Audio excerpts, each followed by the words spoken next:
Get started. Today is August the 12th, 2026, 5 p.m. We're having a special budget workshop. This is the second of two, and hopefully this will be the last one. First on the agenda is roll call. We're going to start with Commissioner District 1. Commissioner District 1, DeAndre Knoxon. Brian Getchis, Commissioner at Large. Abel Garza, Mayor. Chris Sharp, District 3. The four commissioners, the commission members on the panel qualify as a quorum. Oh. I'm right here. District 4, Jason Delgado. I knew he was here. We said hi when he entered. Apparently, I'm When I not talking entered. enough. We have a quorum. Next is we're going to turn it over to the Finance Interim Director, Ms. Laura Boyd. Good evening, Mayor, Commissioners, public. I just want to recap a little bit about how the previous workshop, and I just want to remind everyone some assumptions that have been made regarding the budget that I'm going to present. For the general fund, it's assuming that the no new revenue rate of 0.497231 per $100 valuation will be adopted. And of that 0.497231, 85% of that goes to the general fund for maintenance and operations, and then 15% of that rate will be going to the interest and sinking or the debt fund. This also assumes a 3% cost of living raise. Currently, the open positions are not funded in the proposed budget, but I will present to you the personnel requests that have been made by all the different departments. And then, at some point, the commission can decide what to fund or not. And then if once you're in the fiscal year 26-27, then new positions or funding for existing open positions can be brought back before City Commission in the form of a budget amendment to fund those positions. The last workshop showed you the revenues and expenditure summary, and at that time there was a budget deficit, and as you can see now there isn't one, and that was resolved because I guess last year a new department was created called the Facilities Management Department, and it was overseen by the Director of Public Works. And I think the intent of that was to have a centralized department for various department maintenance and so on, and utilities and all of that.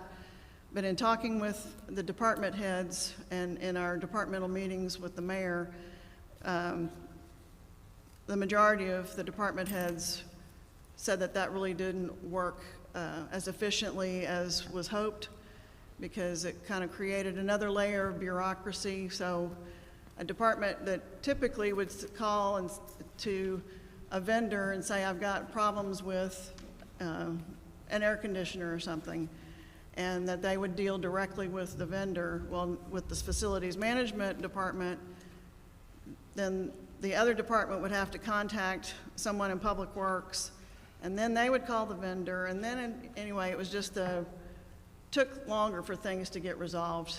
So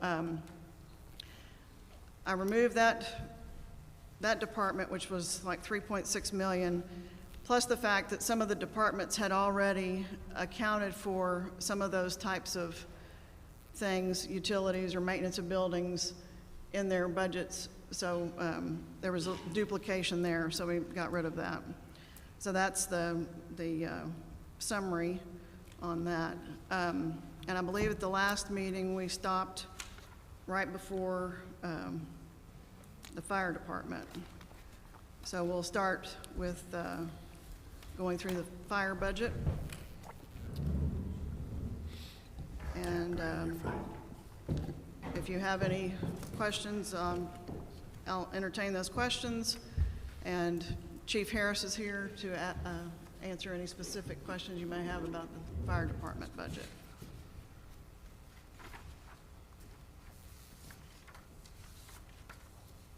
Ms. Boyd, did you say there was no longer a deficit Correct. after? Yes, for the, I'll go back to that.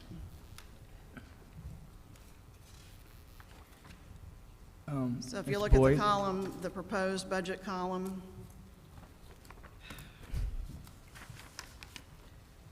total revenues budgeted 82.5 million, and total budgeted expenditures 82.4. I realize it's not a large surplus, but it's better than a negative, 110,707. That's great. Ms. Boyd, if you could go backward, though, I'm still processing what you said a moment ago. I'm certainly a fan of found money. So the facilities management, I think it was just a skosh upwards. I think you said it was budgeted, but it was not staffed. Could you go back to that one more time? I'm still absorbing what you said. Facilities management was supervised or run by the Director of Public Works, and so the personnel in Public Works, Street and Bridge, building maintenance, building, jump in, Jack, anytime, are the personnel that was handling those. To explain it, this is kind of where the 304, always, if there was building maintenance that needed to happen, it's each department had a budget to handle those items, but we would take care of it. Public Works Department would take care of it, and we would call each department and say, hey, I need a PO for X amount for a new air conditioner or for plumbing repairs or what have you. That's how it was run. A facility maintenance budget was set up, although we don't have a labor force. The labor force is Public Works. So the same guys who are pouring concrete on the roads or mowing the ditches are the same ones that do our building maintenance. So we didn't have a separate department.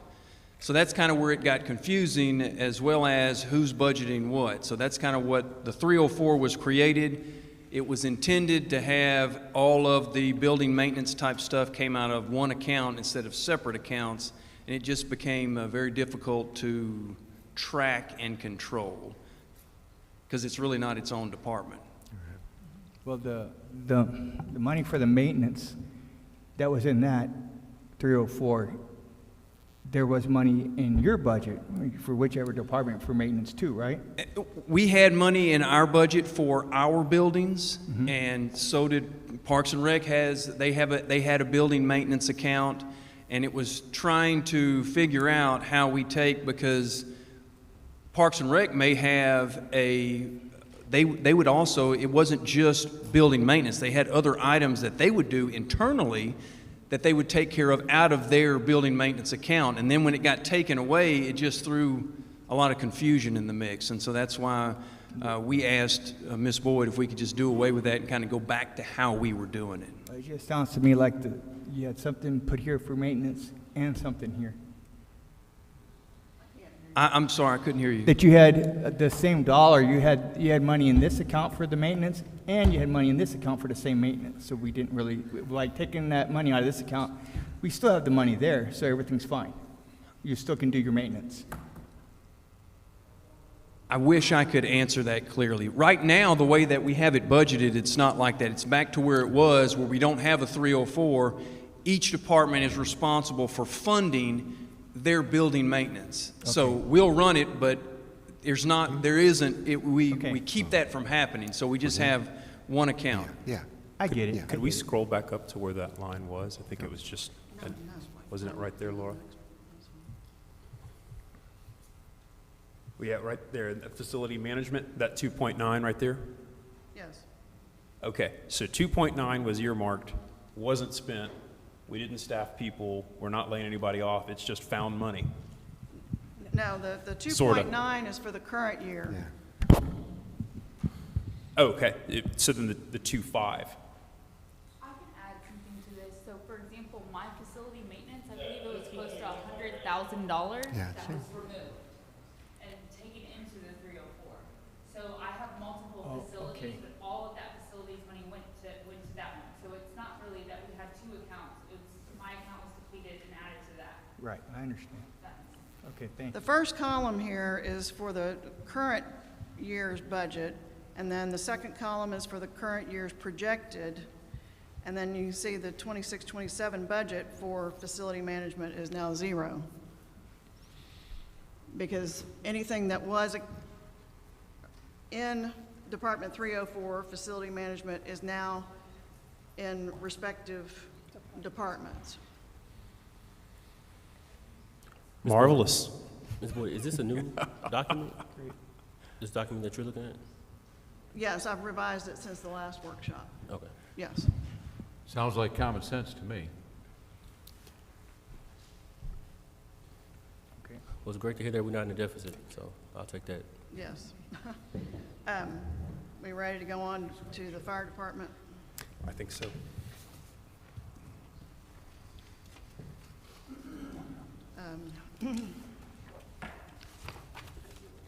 Are there any questions regarding the fire department's budget? And you'll see, just to continue on with the previous conversation, you'll see the utilities line item. There was nothing previously budgeted, and now it's $195,000. Okay, thank you. So And then Ms. maintenance of buildings and grounds.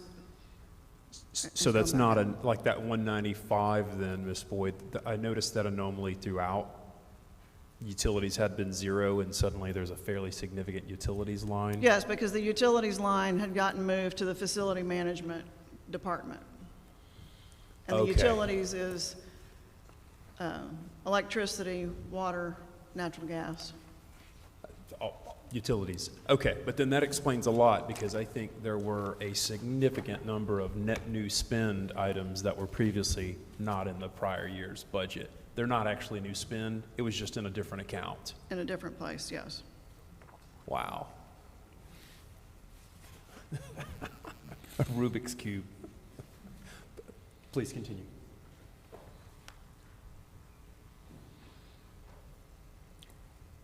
One item I'll point out, medical fees.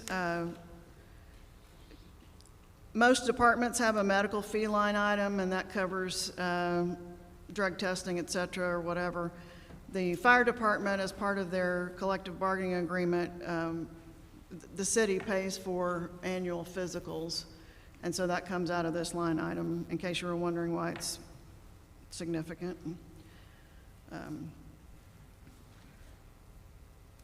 And that's something new?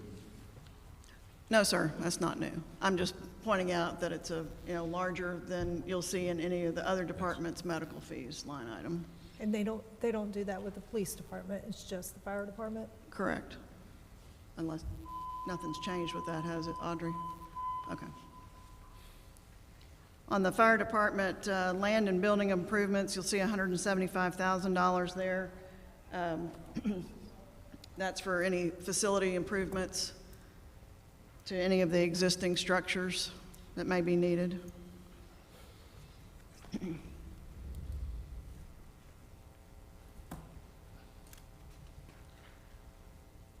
if nothing further, we'll go to the neighborhood improvement services.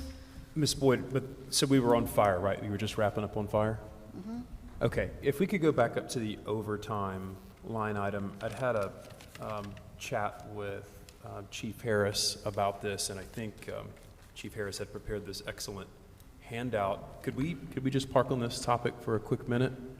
And maybe Chief Harris, you can kind of speak to the matter?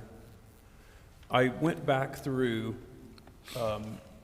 all of our budgets since FY 2021 and looked carefully at overtime, and mostly police kind of goes up and down. Like it's fairly choppy, and what that suggests is, I think what we discussed previously, Chief Patterson, is we probably need to add staff. But fire department, what I saw from 21 to present is kind of up and to the right, like it's continuously just going up and up and up and up. So, Chief Harris, if you could kind of speak to that, and then should we just have an expectation that we're going to continue to have overtime increasing at 25% year after year after year, or at some point does it taper off? Like, how does it end? Great question, Commish. So with our overtime, right now in the industry, and it's industry-wide, not just in Texas City, not just in Texas, across the nation, getting trained paramedics, hiring them off the street has almost become impossible. As the handout says, we get about 1 to 2 applicants that are already paramedics here in Texas City per year. We're competing with hospitals, we're competing with other EMS services, we are competing with other fire departments, even some of the industry, they have paramedics working in their refineries. So we are trying to stay competitive, but it takes about 2 years to train a paramedic, and depending on what type of FTO program, that's field training, you add a few months to that. And it just takes so long to train them. And with staffing, minimum staffing, we have to keep our units staffed 24/7. So when they're away at school, we have to staff it, and that makes the overtime go up.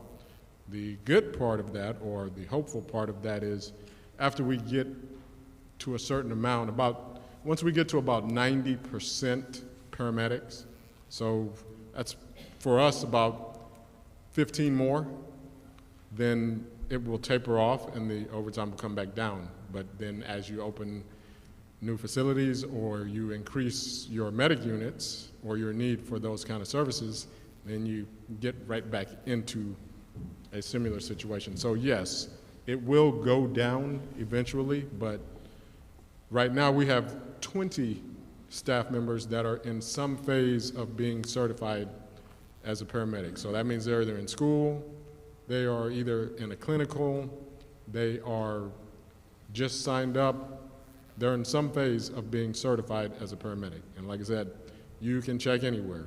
This is a problem across the nation. After we go through the time and expense to build one of these, what do we do, Chief Harris, to keep from getting robbed of them by someone who's opportunistic around us? Hospital, county, a neighboring municipality? Is there some way that we can avoid that other than chaining them to a desk? We are currently working on ways to keep them from leaving, because in this industry we do cannibalize each other, and we would like to be the ones getting other people's paramedics, but we have been on the losing end of that sometimes. It just, people leave for $1 an hour, people leave because they're closer to some friend that they know. People, I mean, in today's workforce, they will leave if the wind blows. And so we're working on work conditions, everything that we could do to make sure they don't leave once we've invested this kind of time in them. We are 92% staffed right now, but part of that 92% is they're not paramedics yet. And then we have to add more when we have the new fire department coming. Yes, ma'am. So we would like to start training them early on in the process. With Station 4, as we were speaking, Commissioner Delgado, when we brought Station 4 online, immediately we were already at a deficit because of the timing that we brought Station 4 online, and we needed that many staff members immediately. So we would like to kind of start training them a little bit sooner in this one, and part of that is the reason for the slight increase going into this next budget is we would, at the end of the year, start bringing them on and training them so they could already be paramedics or close to it. What is your turnover rate? Right now, we have not lost a lot of workers, but they're coming in, they're not paramedics. Right. We've hired 2 in the past year out of, we just don't get the applicants, or we get the applicants, just the hiring process. I'll give you an example. We got 2 paramedic applications. They came and did our physical agility test, and before we could get them through background, I called them, hey, your start date is this. Oh, I'm already working over here or over here. So shaving time off, I mean, there's a bunch of things that departments and organizations have done to try to shave time off. Some of them you can't shave a background check. I don't know how they gave them job offers without that, but they were already working. So we missed out on those two just in time, and they already had a job offer. Yeah, we get that. Adding more women doesn't make a baby happen any faster. It still takes 9 months. On the College of the Mainland paramedic curriculum, Chief Harris, page 3 right there, talk about that a little bit. Is that program at capacity, or do they have empty desks? Dr. Helen could use more students over there. We could be doing something to recruit high school or other, kind of talk about the program and what's going on there. So we use College of the Mainland. It kind of depends on when their classes start. So once a class starts, it's just like the Fire Academy. They start 1 or 2 a year. And if you're hiring or you get a candidate right after the class starts, you got to find the next thing, the quickest thing. I say the next thing, smoking. That's fire department lingo. But we'll send them to Alvin. Anything that can shave some time off of the 2 years that we already experienced. But we got a good partnership with the College of the Mainland. It's just they don't start classes every week or as we hire. They start when a semester starts. That's when the semester starts.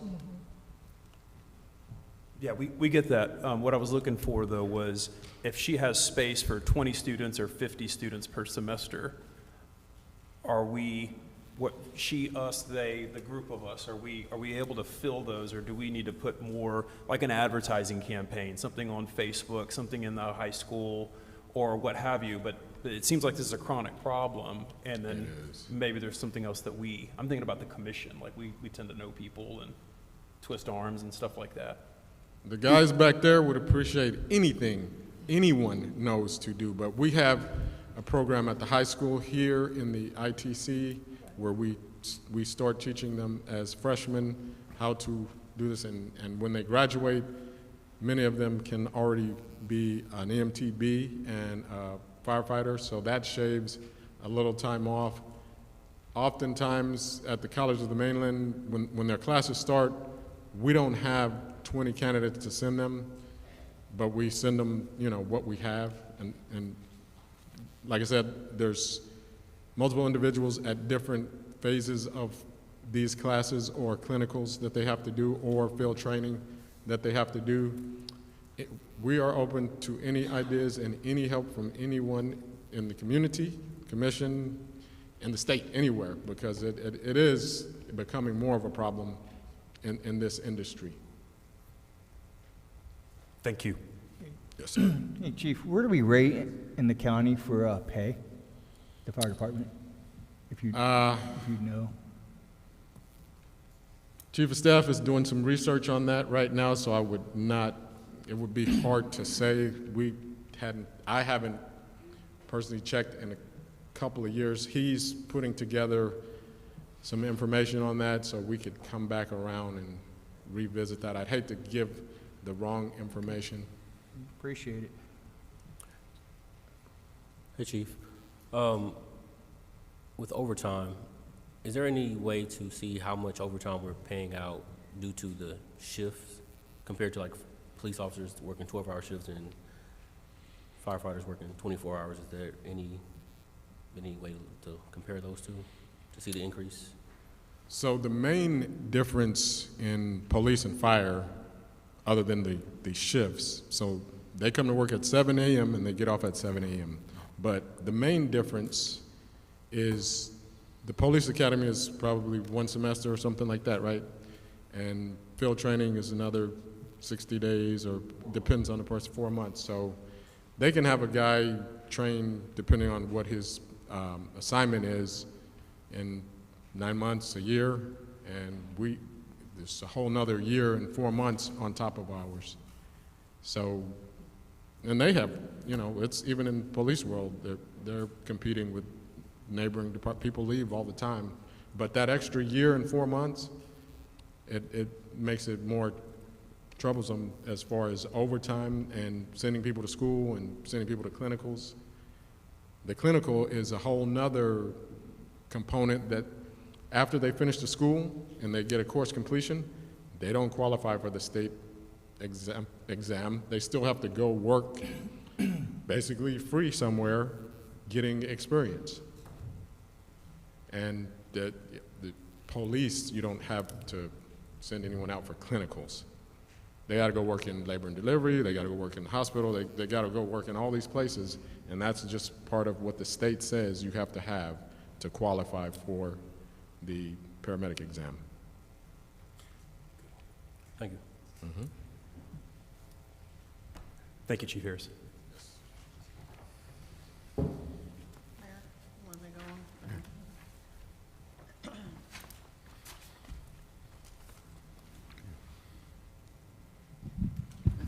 Thank you. So the next is the Neighborhood Improvement Services, also known as Code Enforcement. Currently, that is under the direction of the Fire Department. The largest expense in this department, not surprisingly, is the nuisance abatement.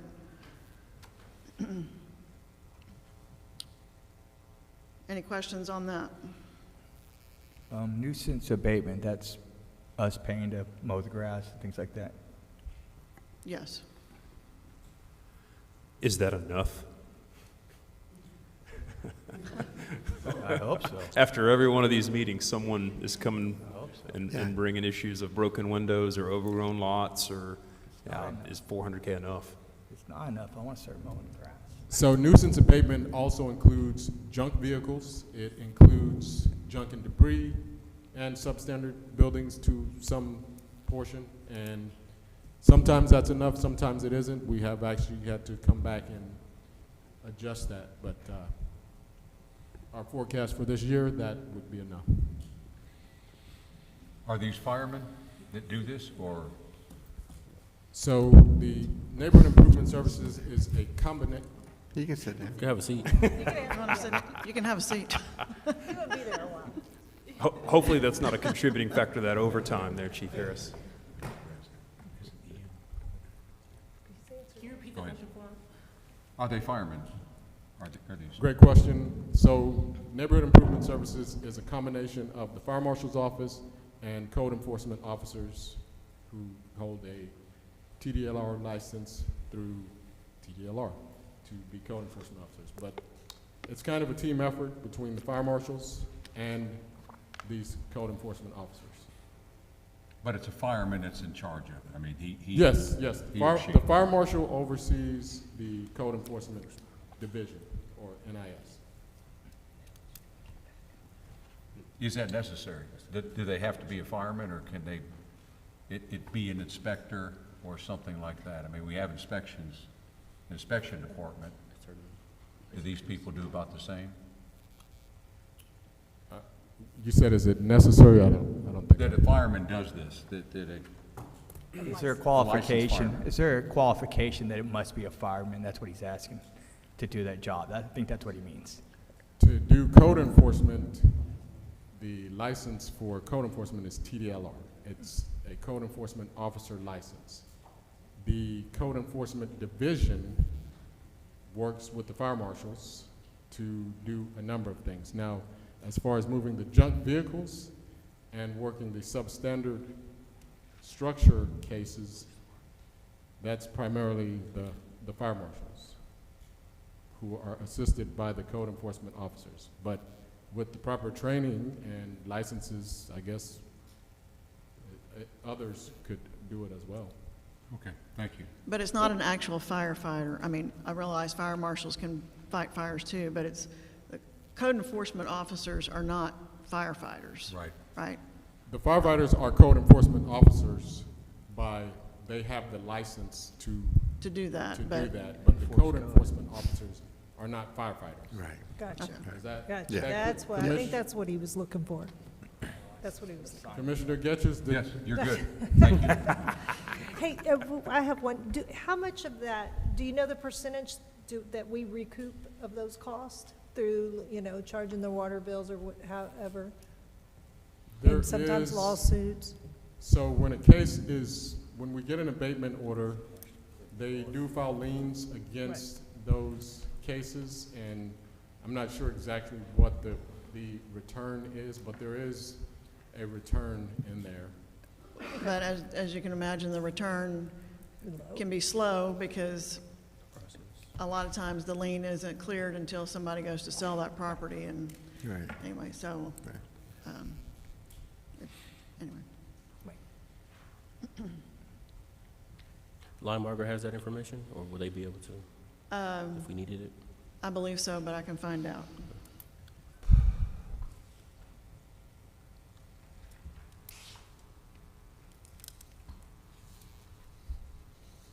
So you're wanting to know about the liens on that have been, Well, the recoup rate or Okay. amount, because I know that some of them are small and you get it back in your water bill. They charge their water bills and stuff like that. Are we doing that? We're charging their water bills? When it's mowing or something. No, No, that's not. that's a program. different, Oh, okay. That's a They're different- picking up like junk on the Oh, corner. okay. Yeah, that's- No. They get sent an invoice, and if they don't pay it, then a lien is filed on the Gotcha. property. And as Laura said, sometimes it takes a couple years, property goes up for sale, then they pay the lien. And Kyle could probably speak about, when they pay the lien off, they ask us to release the lien through the legal department. And we get a lot of them back, I just couldn't say what the rate is. And some do comply after they do get tagged. They do comply with, cutting their lots. Sometimes it may take the 9th out of the 10th day to get it done, but some of them do comply. Yes, we do prefer voluntary compliance. It's somebody- I'll find an answer for you and disseminate that to all of you. Okay, the next department is inspections.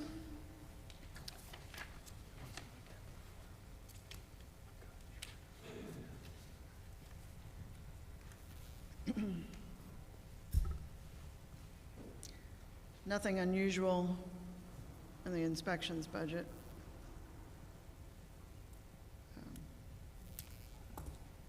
Yep. Anybody have any questions on that?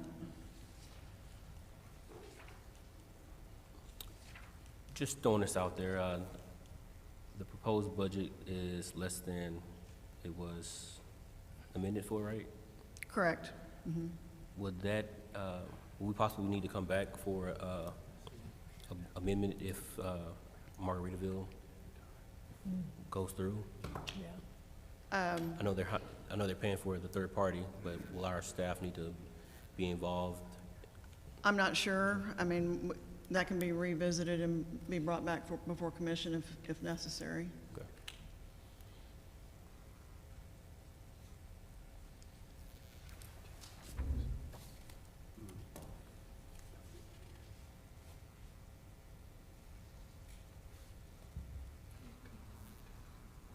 Okay. The next is municipal court.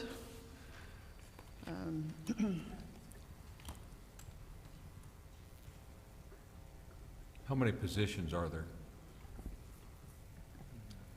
Municipal court?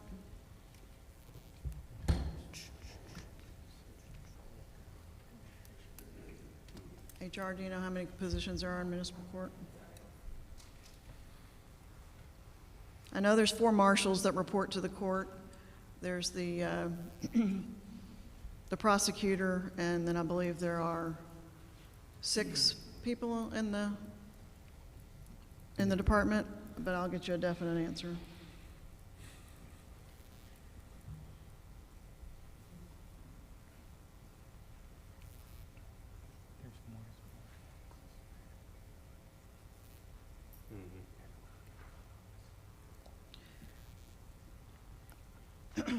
I don't have a slide for this, but municipal court is able to do various things with different pieces of tickets. So if you get a ticket, part of that fee that you pay for that ticket gets split up between the general fund and security/technology fund, and a couple other different funds that the state dictates what can be spent out of those. So computer expenses or security, where some of the expenses for the marshals come out of that.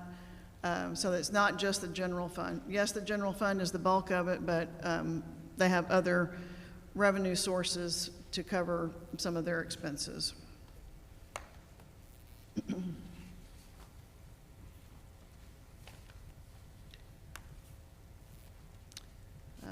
Next is emergency management.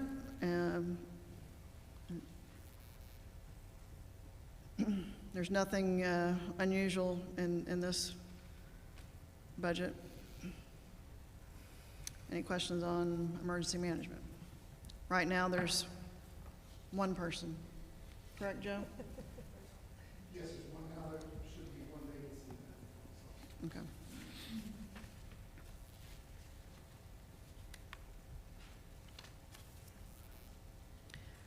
Next is street and bridge or public works.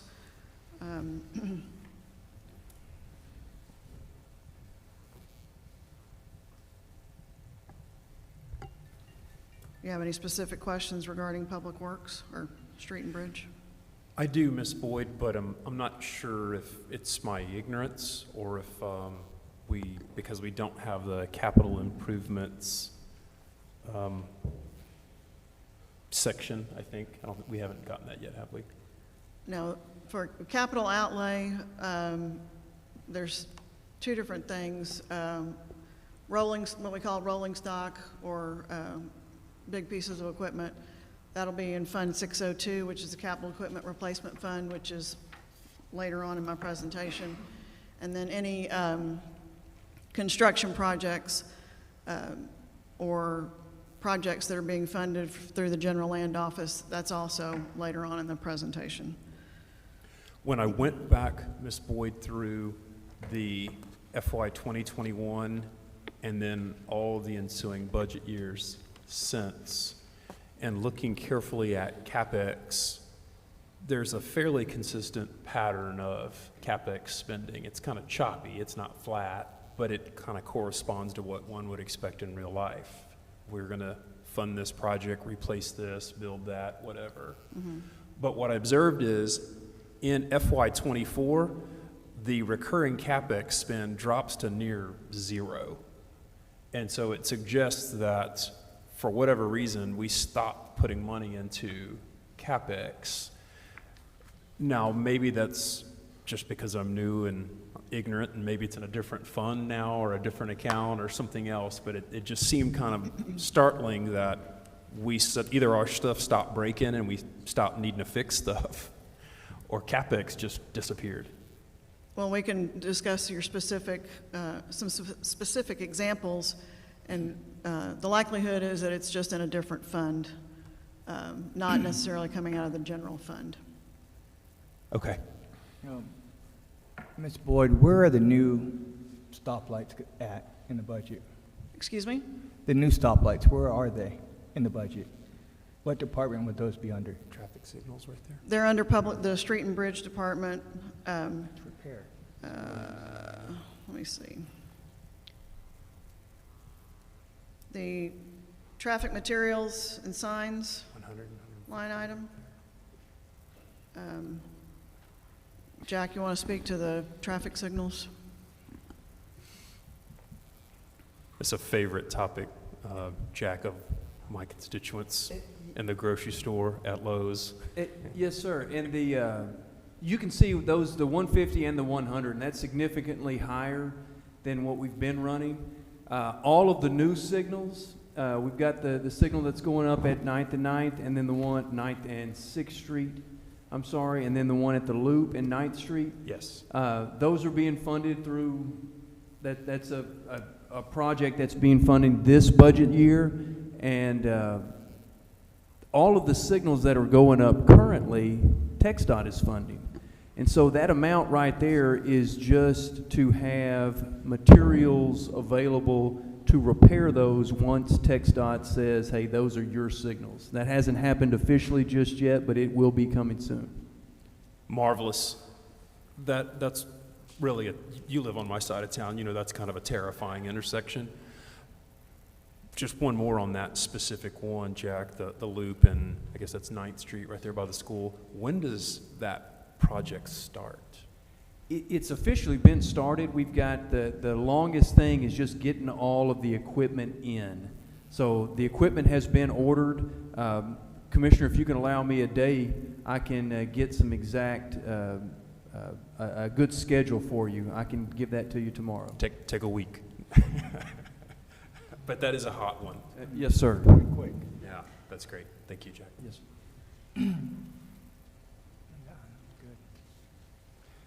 On the professional services, it's on the page down. Yes, the $100,000. You know, why is that so much higher than it was before? What are we doing? Out of curiosity.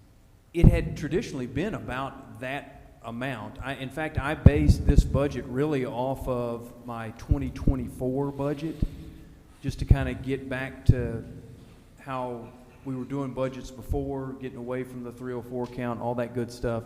And it's traditionally been that. Here in the last couple years, most of our professional services have been dedicated to GLO projects, American Rescue Plan projects, so they were funded from a different account. So once we get away from those projects, we're going to need to be spending money out of that account once again. Thank you. Anything else on Department 301?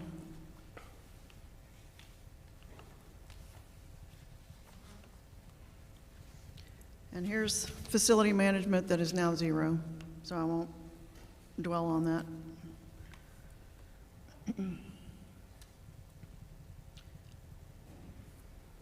Sanitation.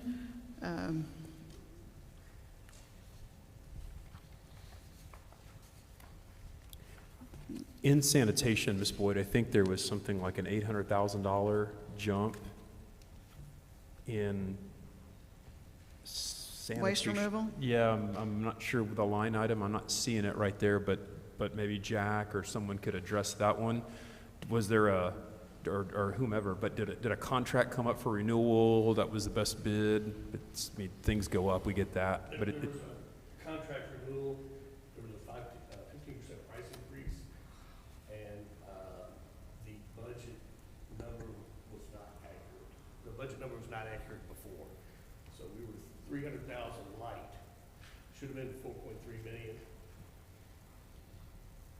Noted. How did we cover that 300,000 that we were light? Did we do one of those transfers that Ms. Boyd? The revenues come in, Uh-huh. a lot of it is based on the growth of Texas City, so the more homes that come in, they're paying more trash. Totally get that. Yeah. No, I'm thinking about one of the things that Ms. Boyd brought up a few weeks back, a few commission meetings back, Ms. Boyd, was the different journal entries, transfers, and what have you that needed to get approved. And I'm curious if this was one of those. Money was in this account, and we moved it. Oh, actually, it's coming soon? Okay, makes sense. Thank you.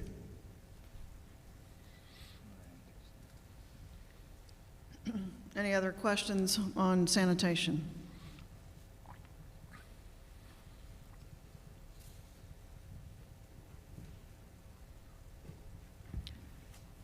Next is Department 303, which is rainwater pump stations.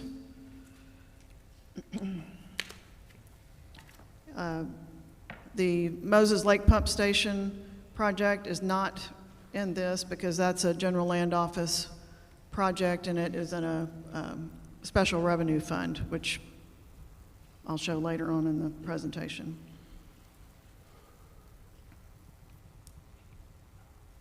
Any questions on this department?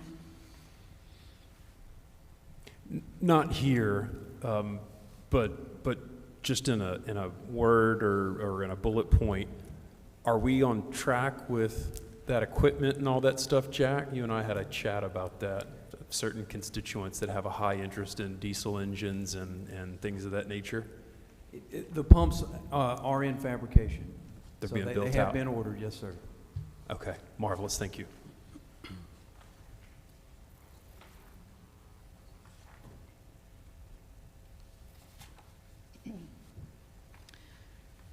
Next is recreation and tourism.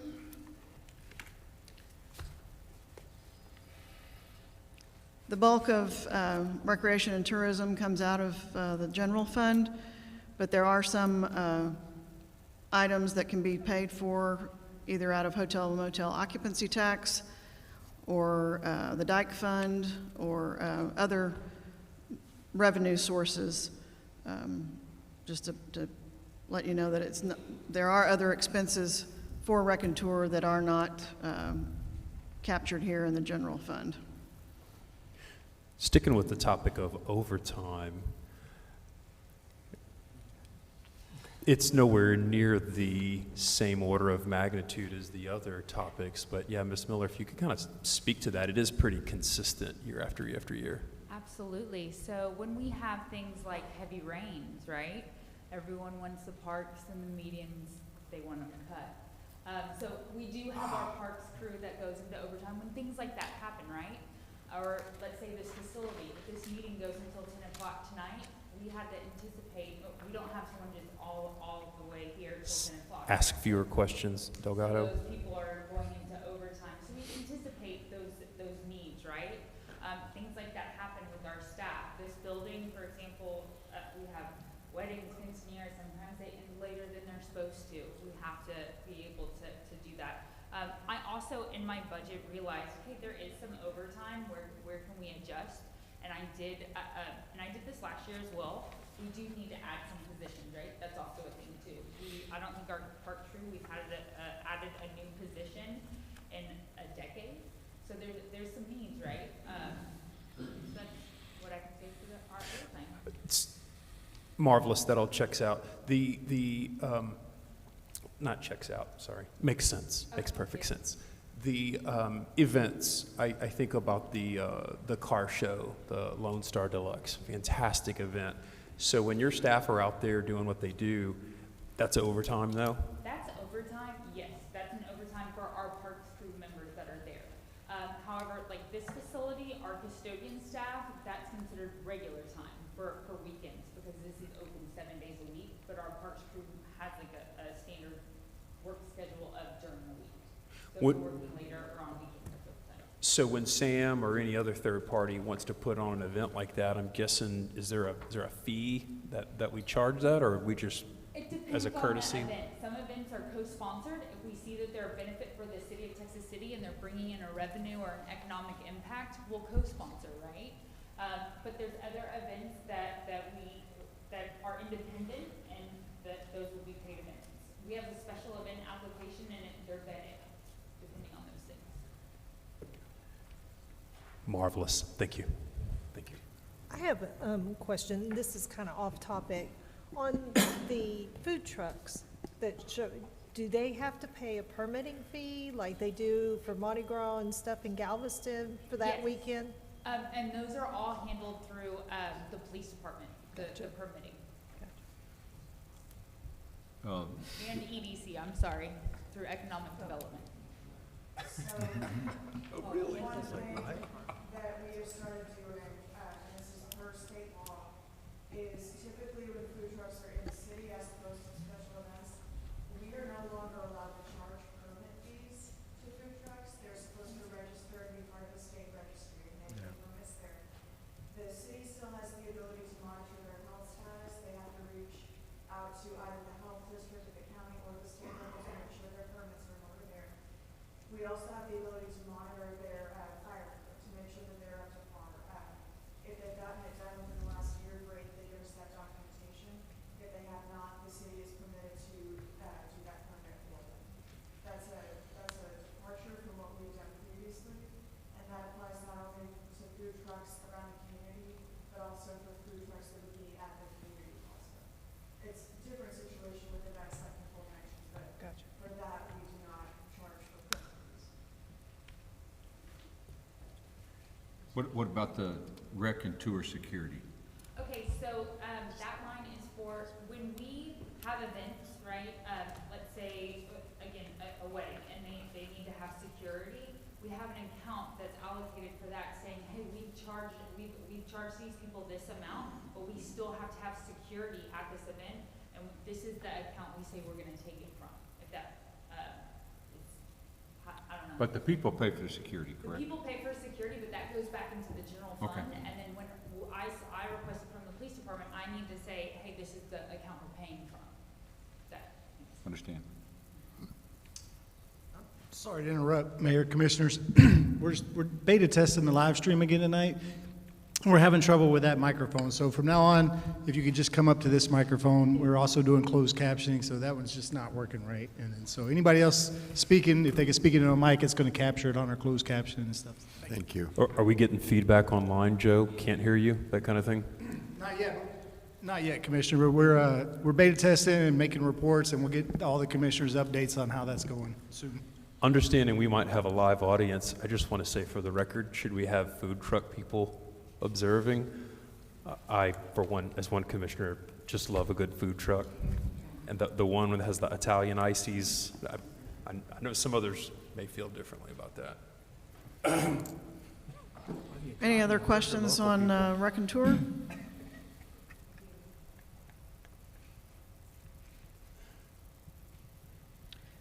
Next is the library.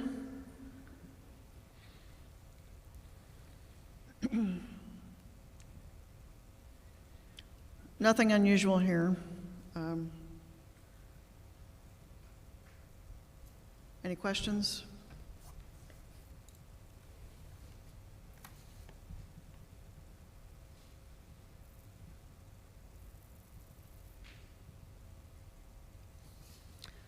Next is Bayou Golf. Any questions here?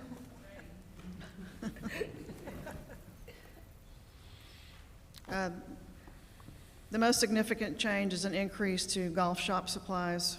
I believe they're wanting to expand the offerings in the golf shop. I have a question. If we expand at the golf course, is that going to come out of this budget, or would it come out of the general fund to build a new clubhouse or something like that? Does it have to come out of this budget, or do we have, that's going to come from somewhere else? That would be a capital item request that we would do. If we see a need for it in next year, didn't plan for it in this budget. I didn't request, so I'd have to come before commission and ask for additional funding or amendments to the budget. Okay. I was just curious. We need that.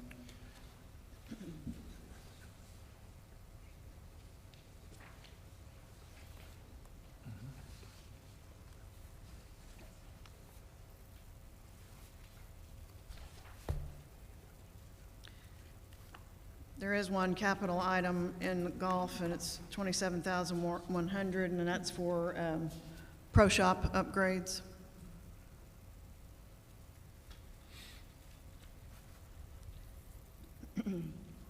Next is animal control, which falls under the direction of the police department.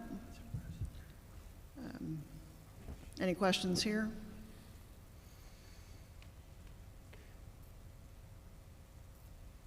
I adopted an animal from a dog, not an animal, sorry, dog. And at the time that I was in there, there was a shortage of dog food, and people from the community were bringing in bags of dog food, but I'm not sure if that was some anomaly, like maybe there was a great dog food shortage. But wherever this rolls up from, like, are we just, is it adequate? I'm not sure who can speak to this. Dog food doesn't come from the city of Texas City, so. Okay. Okay, apologies, I'll quit chattering. That's the, But it's it the was county wild. I animal was in shelter there and that- people were bringing in dog food. Like, my goodness, are we not funding the dogs? it's the county animal shelter that all the surrounding county? areas and Texas City contribute to the operations. I have a question. Yes. Maybe Chief can speak to this, or you, Ms. Boyd. I recall maybe last year that there was an increase to what we have to pay them. Is that shown in this? Or where we at with all that? Yes. Excuse me. The 780,000 budgeted is the increase on that. How long are we locked into that agreement, or have we tried to negotiate out of it, or where we kind of stand with all that? It's a great question. So I gave a presentation to commission, I believe, late last year, maybe early this year, in regards to that increase. So Galveston County Health District actually controls, they provide our shelter services. So the department oversees the field services. We have 3 animal control officers that provide those services to the citizens. Our shelter services are handled through Galveston County Health District. So we pay them anything that occurs after the animal is dropped off. That's what we're paying for. They met, their board met, they increased the fund. From my understanding, they changed the funding formula. They went from a citizen-based formula or a population-based formula to an actual count of animal formula. So they're charging us based on how many animals our animal control officers actually drop off and how many animals the citizens drop off. Because when a citizen drops off an animal, we're charged the same amount that we are if our animal control officers drop it off. I gave a presentation to commission. It was tabled. I did some research at the direction of prior administration, did some research, came up with, I believe, 5 options, put that into a memorandum, submitted it up through our chain, and have not heard back. So from my understanding, as we sit now, that agreement has not been signed by anybody representing the city of Texas City. And what we're charged for our citizens, is at the same rate or more than somebody coming from Santa Fe or Galveston who may drop an animal off? So from my understanding, the math, if you look at the formulas and the math, and there was a really good presentation that I got to sit through with Bayou Animal Services out of Dickinson, we're being charged accordingly. We do have, obviously, the highest population out of the agencies or the cities that are involved in that agreement, and we do use their services quite a bit. We have the highest animal intake rate out of everybody, so that would be my understanding of that. So I do think that we are being charged accordingly. It's just with the change in their formula that they're utilizing, that's why that increase was so significant. Thank you. So they were short on dog food. So, but I do have a question. When they recoup the fees, like when say I go in and adopt a dog or something, which will not happen, but if I did, would the fees that I pay to do that, does that come back to Texas City or does that go into the county? I believe that stays with Galveston County Health District. Okay. Could we get that presentation? That seems like that's something that needs a follow-up, eh? The presentation that I provided? If it was Or- delivered to commission last year, I guess we can go find it, huh? We can go online and hunt it down. Yeah, absolutely. I mean, we can get you all information. I can provide the memorandum that was completed with all of the options and all of that as well. And we can give that to y'all. Or I can give it to the city and they can provide that to you. Yeah, let's do that. I think so. I mean, we have a lot of important ground to cover, but this really matters to a certain group of constituents, and no-kill shelters and all those types of things can be a really hot and emotional topic. And yeah, if you already presented on this, it seems like it's incumbent on us to consume that information and follow back up. Absolutely. Thank you, Chief. Thank you.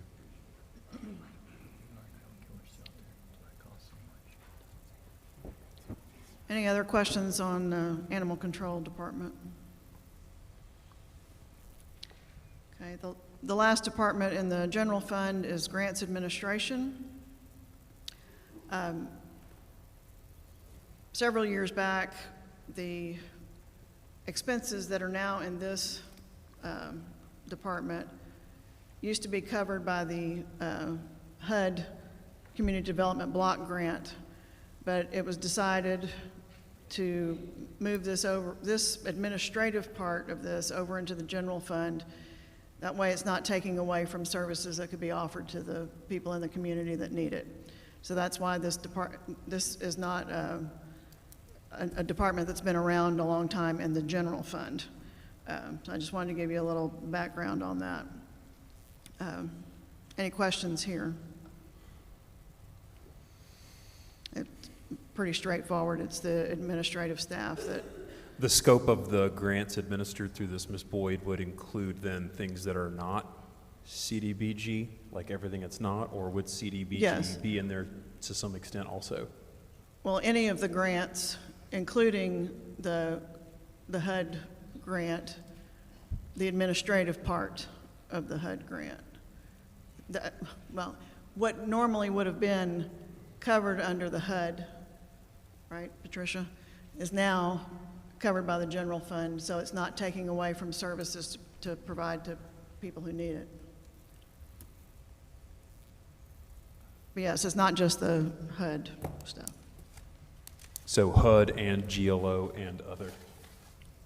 Any other grants that, that Patricia's office handles. Yeah, it matters because as I'm thinking now back to fire, we talked with Chief Patterson in the last workshop about grants as a means of perhaps expanding headcount, patrol officers, or there's grant opportunities for all kinds of things. But generally they're complex, the application process is nuanced, and you got to have some expertise to go chase those things to ground, which is why I'm asking. But yeah, I see Patricia right there. I was going to ask real quick, do you know the other cities, do they do it this way too? I do not know. You don't, okay. I can find out. But I Or don't maybe know. Ms. Mata knows, is this a best practice to commingle your grant administration, federal with state? So what Ms. Boyd was saying, that the administrative part, just salaries, is covered by the city. And any small software just for grant administration for the city, excluding CDBG. Other cities that have CDBG programs sometimes merge grants administration and CDBG, or it falls within that same department, but funding is different and kept separately. It's best to keep it separate, correct?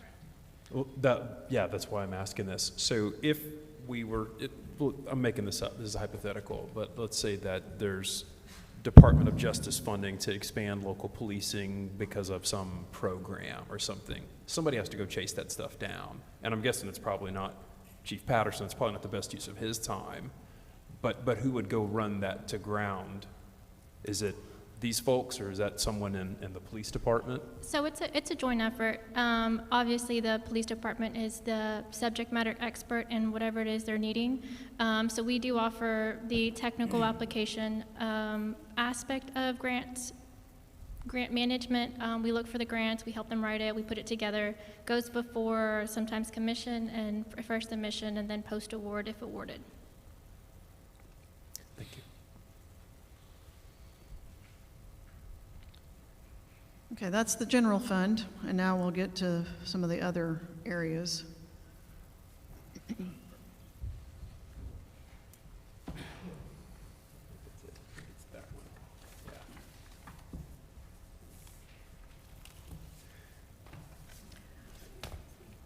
Another key area of the budget is called the special revenue funds, and these are funds that start with the number 2 in our chart of accounts. Special revenue fund is a fund used to account for revenues legally earmarked for a particular purpose, and a good example is the hotel motel tax fund.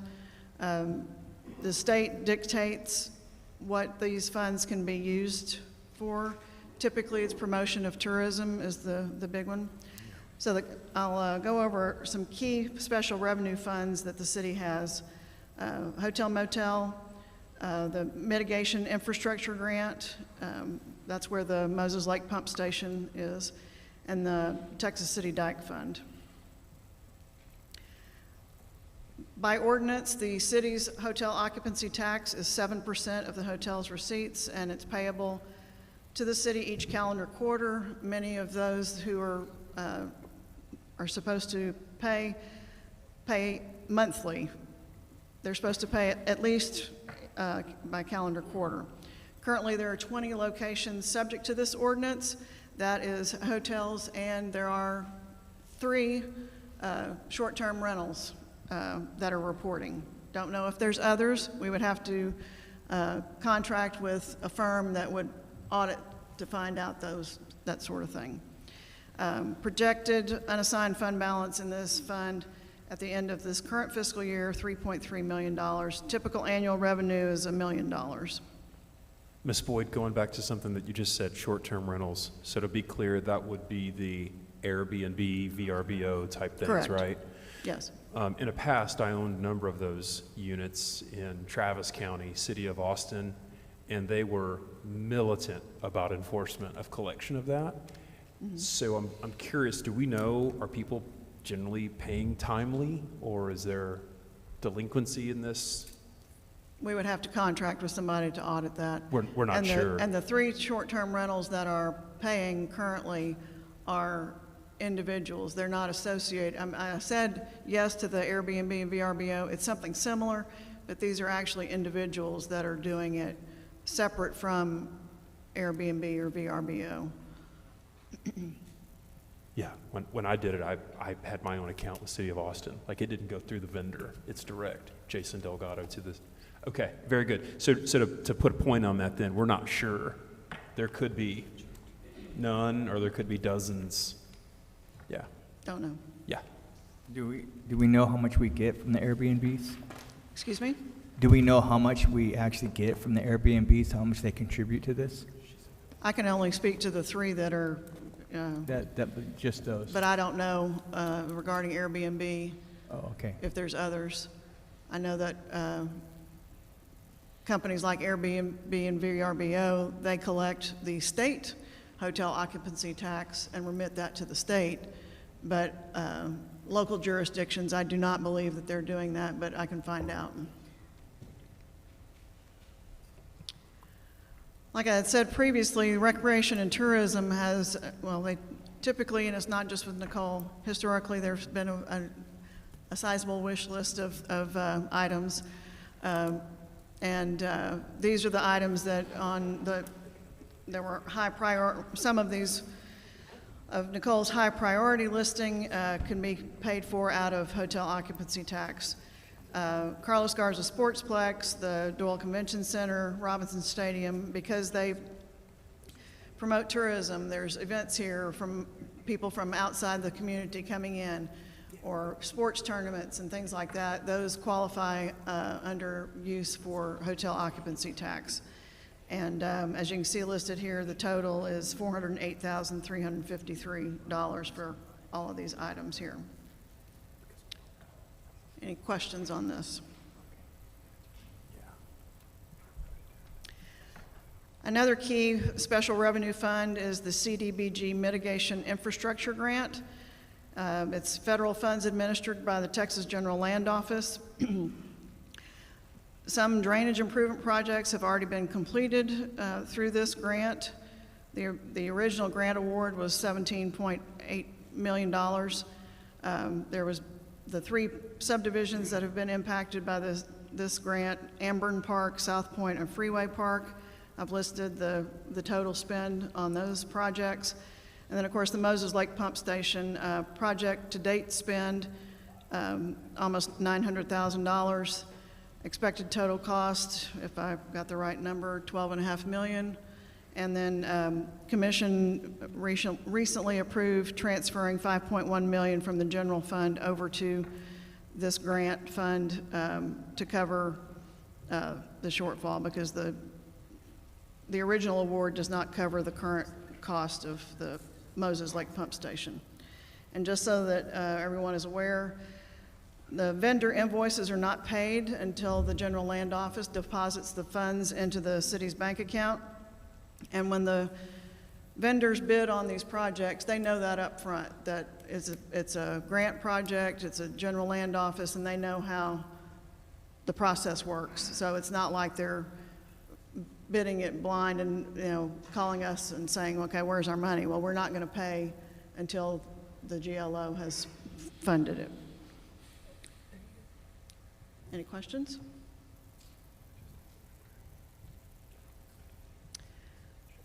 Okay, another key special revenue fund is, of course, the Dike Fund. Majority of the revenue in this fund is from ticket sales to access the Dike weekends March 1st through October 31st. That's still the time frame, isn't it, Mike? Okay. Funds are used to pay for personnel assigned to the Dike, either at the gate, police patrol, sanitation. These funds can also be used for maintenance or improvements on the Dike and projects for recreation and tourism at Bay Street Park and Rainbow Park. Currently, the unassigned fund balance is $8.1 million.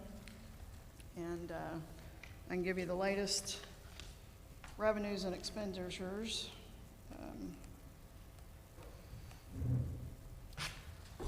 Revenue to date for fiscal year '26, $740,400.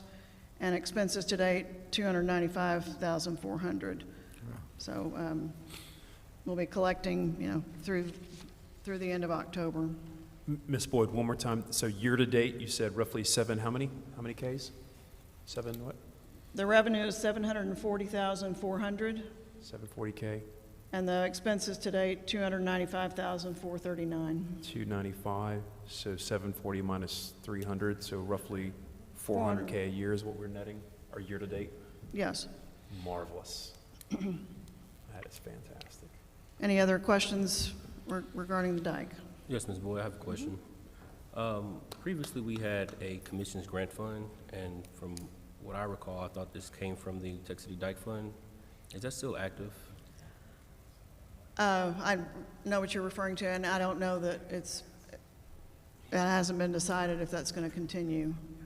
What Commissioner Noxon is talking about is a commissioner's grant that was funded through the Dike Fund, transfer of $35,000 annually to a commissioner's grant fund where people would apply to the commissioners and the mayor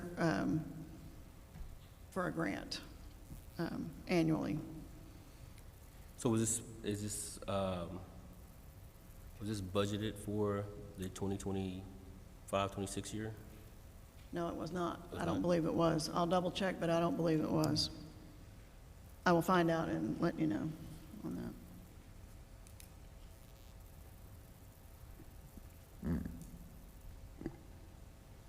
So all the money that comes from the dike, it's only used on these things? I couldn't hear you, Commissioner. I said, the money that comes from the dike, it's only used on the things here, the projects at Basically, Bay yes. Street, improvements on the dike, Rambo Park. It's not used for anything else? Correct. Yeah, there's a perception out in the public, Ms. Boyd, that dike funds might be applied to subsidize various other things. I think that might be what Commissioner Sharp is getting at. That would only be allowed if commission Allowed it. allowed it. Yeah. Awesome. Also, keep in mind that, yes, the fund balance is $8.1 million. Back after Hurricane Ike, when the county no longer wanted to have anything to do with the dike and said, okay, city, here, it's all yours. I mean, part of it was ours, part of it was the county's. Anyway, when it was turned over to the city, they also gave the city $3 million, and that was intended to be used for road maintenance. So that's still in that 8.1 million. I mean, it gets, obviously it's increased, and we use these funds for road maintenance, but But effectively, there's 3 million baked in there for that. If Yes. we wanted to maybe widen the dike road, build a sidewalk from one end to the other, host a marathon, all those kinds of cool things. Yeah.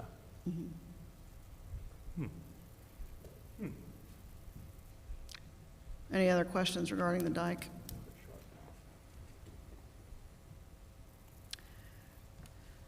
The next type of fund that's in the budget is the debt service fund.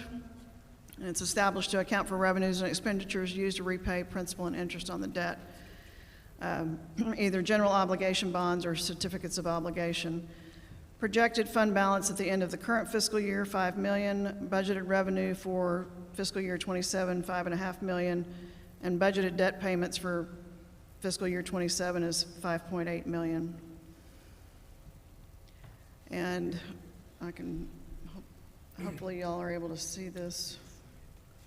Yeah, I think we may have, I know Commissioner Getchis, you had some questions about this one. We want to park here, I think. So, Ms. Boyd, if I understand this correctly, reading that first chunk right there, the GO Bonds Series 2020, looking at that principal column, why did the principal increment up slightly from 06 to 07? That's the way the debt service schedule was set out from the very beginning when this debt was issued.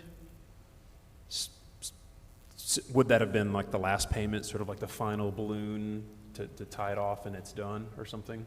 It just seemed odd. Well, I'm not sure. I guess I'm not sure are you talking about the year ending 27? That's right. Yeah. But my assumption is looking at that schedule there, like if you look at some of the ones down below, and then also the supporting detail that's in other documents, there's usually a fairly lengthy table that shows principal and interest payments over some duration.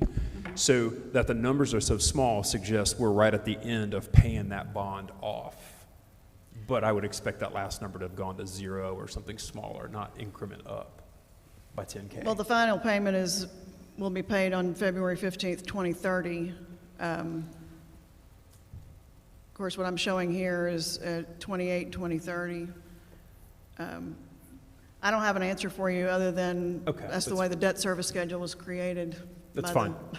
That's fine. Okay, and then the next category down, that's the most recent, Correct. fairly well known. Yes. I think the public's kind of aware about that one. And so then looking across that line, the 70.855, so in the special meeting that we had 2 weeks ago, there was some discussion about, is it 75, is it 74? There it is, that's the 70.8 that ties to the official statement, I think.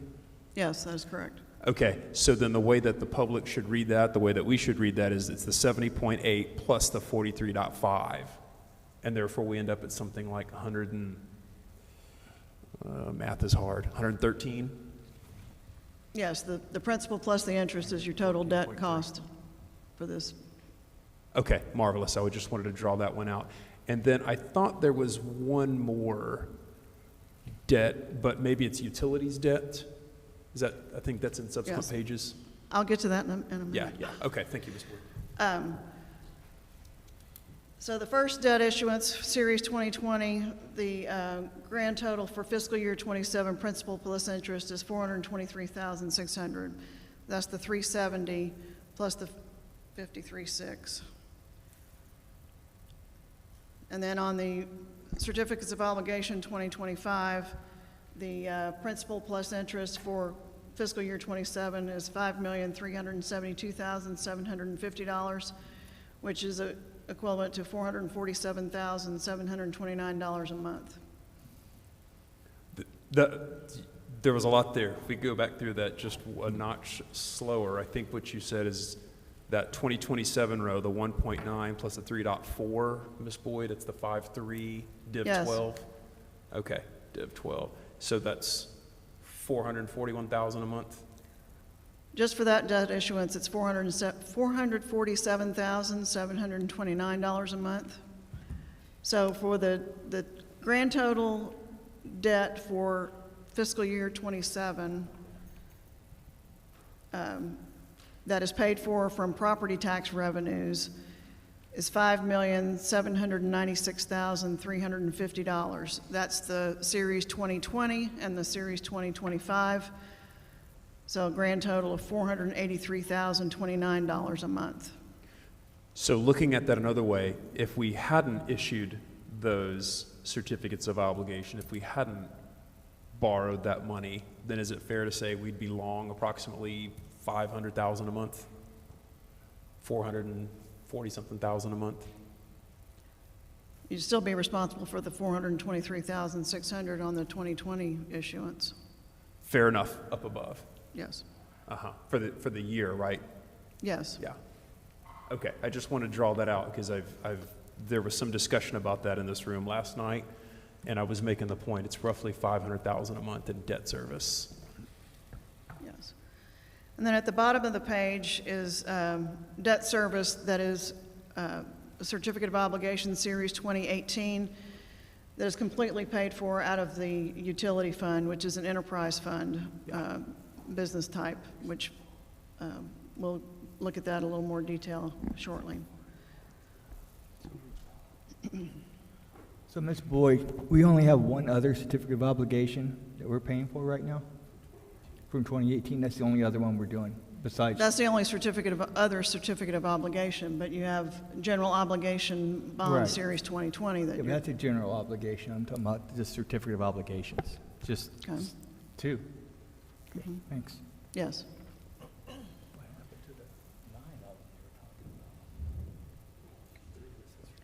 Any other questions on the debt service schedule?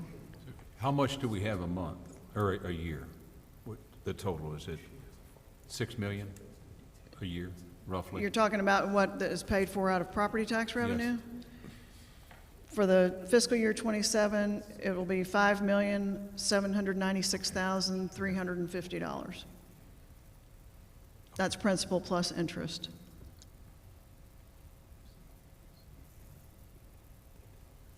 Thank you.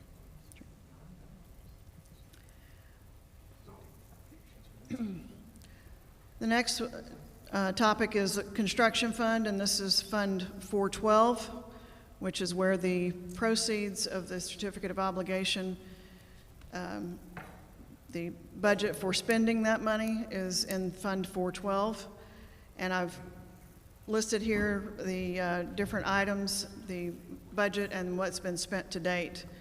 On your municipal complex, it was budgeted in fiscal year '25, which is when the CO was issued, at $55 million.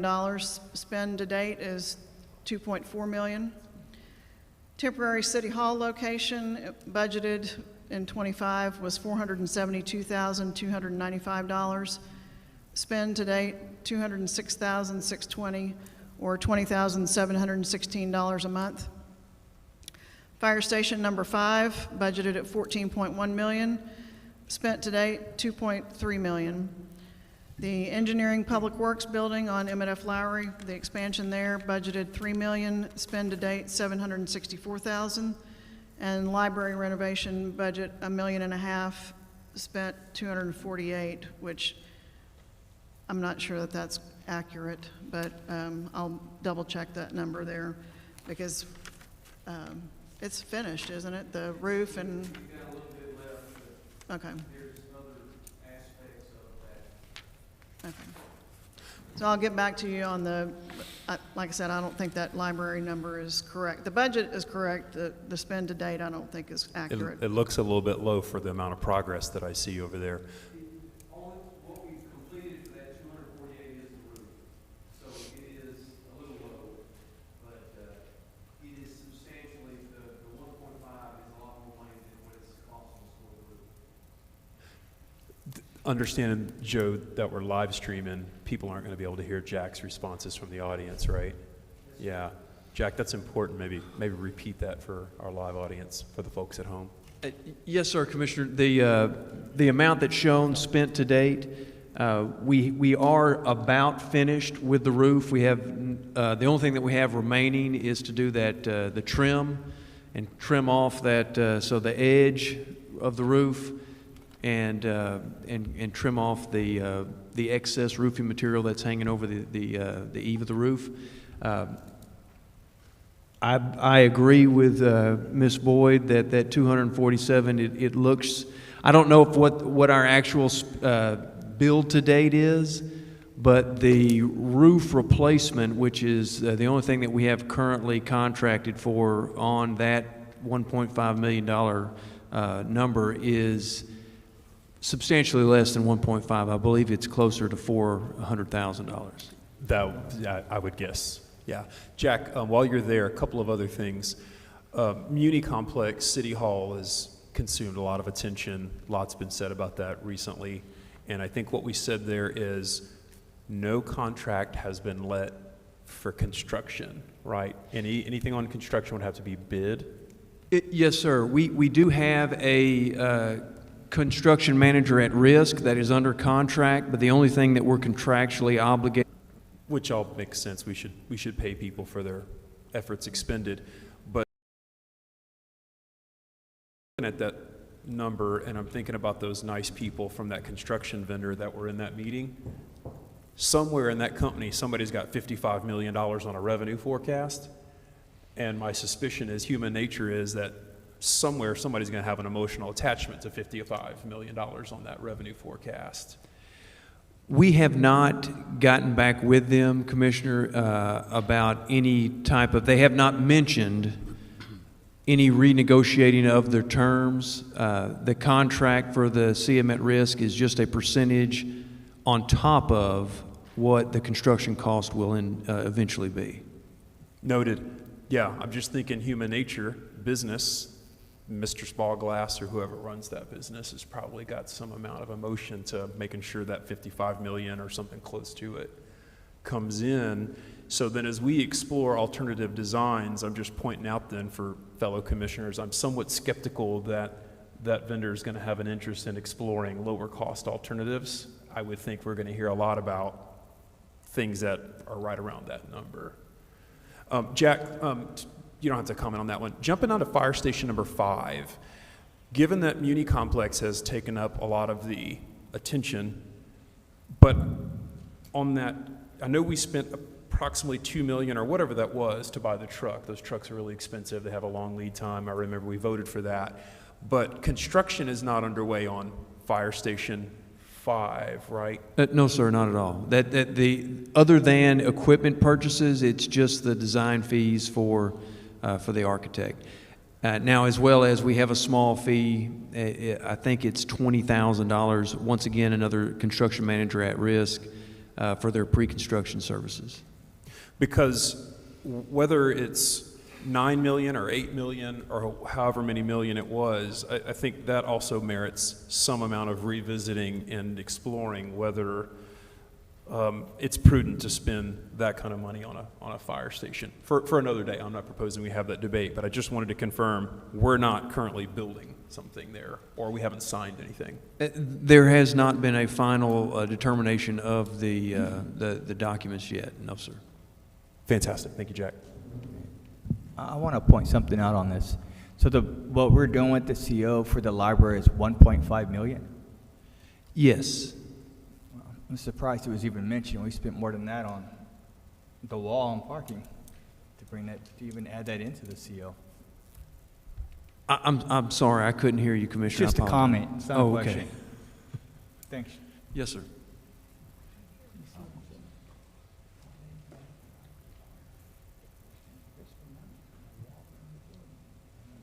Okay, the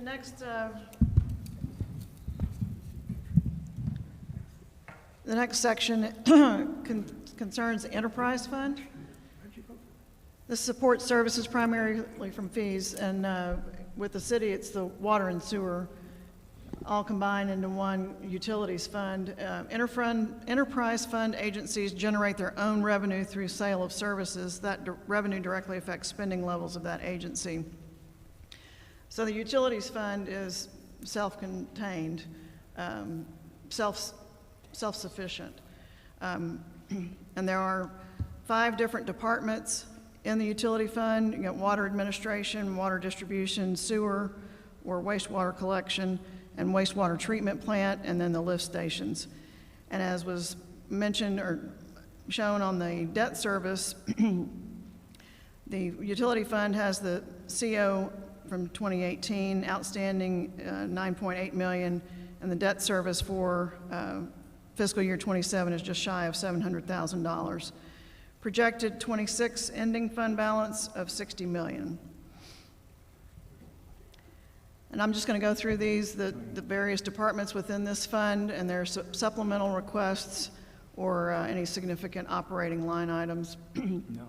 In the water administration area, that's Corbin and his direct reports. This $525,000 to add a canopy in the back of the building at 911 Highway 146, $73,000 in software, $312,000 in utilities, and professional fees of $207,500. In the water distribution department, professional fees, and then replacing 2 2007 trucks and 2 2011 trucks. Personnel has been requested out of this fund and this pickup truck if the personnel requests are approved. Alarm upgrades at Heights, 32nd Street and Orchid Street, and then SCADA improvements of $75,000. Ms. Boyd, before we move on, could we go back to SCADA? I think maybe this is a Jack or a Corbin question or what have you, but SCADA is kind of the hero that nobody knows about, but it makes sure everything runs on time and pumps pump and switches switch and stuff like that.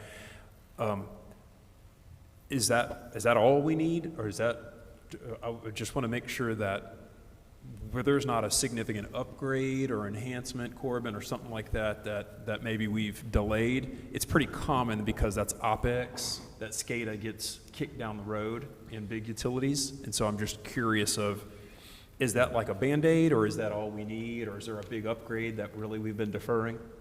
No, that's all we need. We constantly try to upgrade it. If a better system comes along, that's what we do. Or improvements that we can make. And then the remote units, the telemetry, the RTUs, is that lift stations, Corbin, or what are we connecting to and monitoring with that SCADA system? In this budget right here, it's the water plants, the water towers, the storage tanks, reducing stations, that such. We do have 2 other accounts where we also get into SCADA, which is 703 and 706, which is the wastewater treatment plant and the lift stations. At the wastewater treatment plant, it's different units in the plant itself, and at the lift stations, it is individual stations. Different software? Or No, it's just all funded the same. It's all one system, like Signet or something like that? Yes, sir. Yeah, thank you.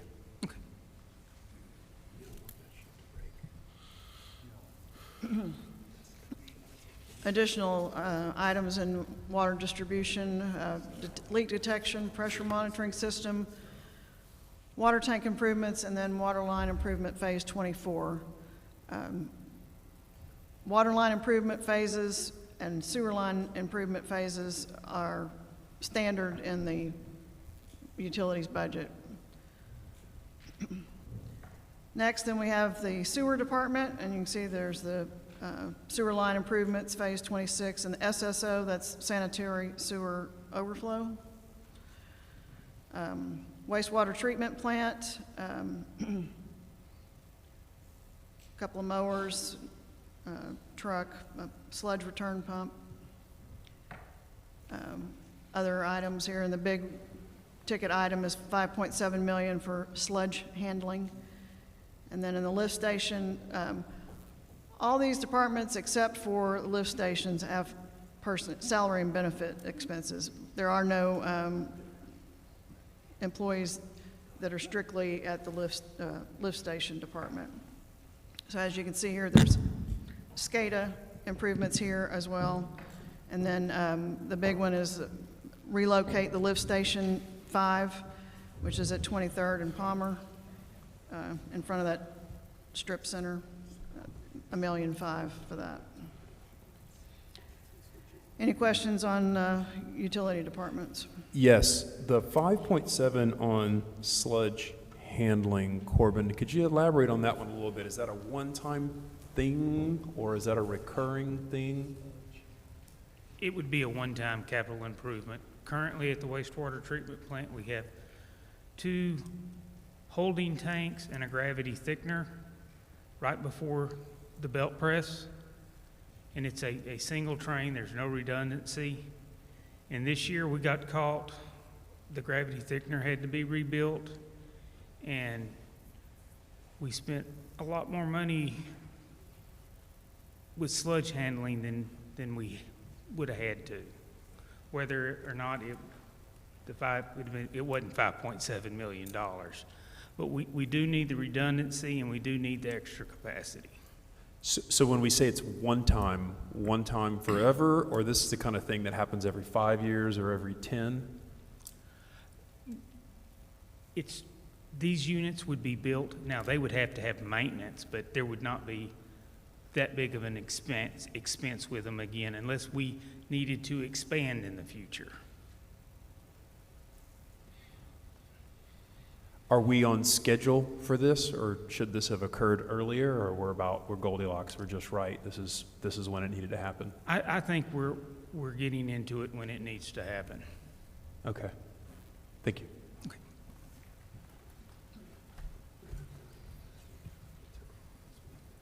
The next type of fund is internal service fund. One or more funds that accounts for the goods and services provided by one department to another within the government on a cost reimbursement basis. The 2 big ones are the Capital Equipment Replacement Fund and the Group Insurance Fund. In the past, the Capital Equipment Replacement Fund is where departments, general fund departments, not utility fund, because theirs is done separate, because they're self-sufficient.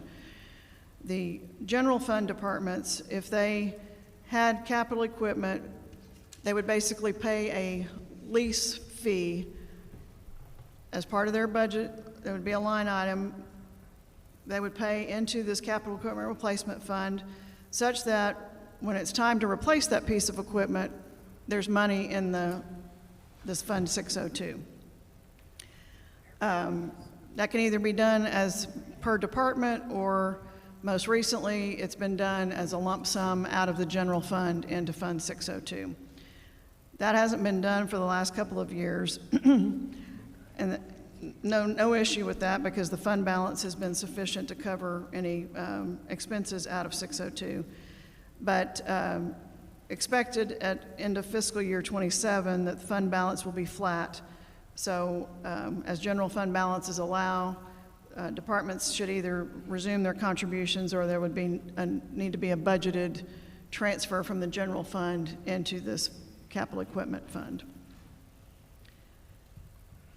So here on this screen is all the various capital requests from the various departments. This is what's been requested, and the fund balance is able to support the requests here.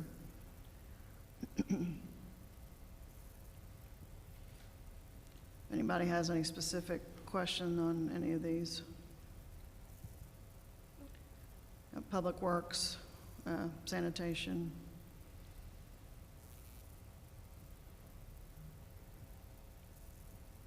Recreation and tourism, golf, for a grand total of $3.2 million in capital equipment requests.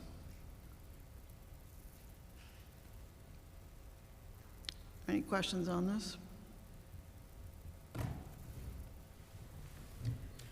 Next is the group insurance fund, and the revenues are employee and employer contributions, and then the expenses are all the medical, dental, and vision claims, premiums, and administrative fees.